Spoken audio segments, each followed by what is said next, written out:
తెలుగుదేశం పార్టీకే బలిజ కాపుల మద్దతని బలిజ కాపు సంఘం రాష్ట్ర కార్యదర్శి రామకృష్ణ పేర్కొన్నారు. నేడు సోమవారం సాయంత్రం కర్నూలు జిల్లా తెలుగుదేశం పార్టీ కార్యాలయంలో ఏర్పాటు చేసిన మీడియా సమావేశంలో ఆయన మాట్లాడుతూ తెలుగుదేశం పార్టీతోనే రాష్ట్రంలో కాపులకు బలిజలకు న్యాయం జరుగుతుందని అన్నారు.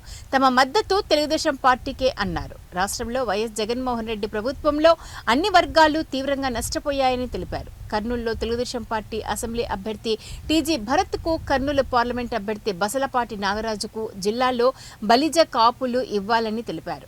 రాష్ట్రంలో తెలుగుదేశం పార్టీ అధికారంలోకి వస్తే అన్ని వర్గాలకు న్యాయం జరుగుతుందని తెలిపారు. కార్యక్రమంలో జనసేన, బీజేపీ, తెలుగుదేశం పార్టీ కాపు బలిజ సంఘం నాయకులు పాల్గొన్నారు.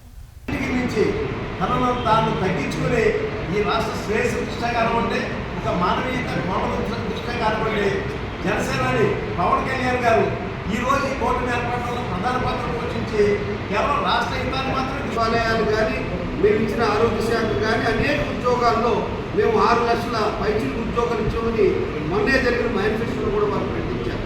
మరి దాని ప్రకారం మేము లెక్కేసుకుంటే 5% చొప్పున దాదాపు 30,000 ఉద్యోగాలు ఈ ఈడబ్ల్యూఎస్ రిజర్వేషన్ వల్ల మాకు లేకపోవడం మేము కోల్పోయామనేది మీ ద్వారా తెలియజేస్తాం.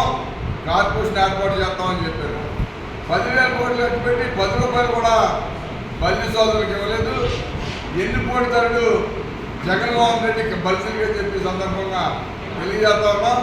అదేవిధంగా కాపు కార్పొరేషన్ పోయింది, కాపు భవనాలు పోయి, కాపు విద్యాసంస్థ పోయింది. మాకే కాదు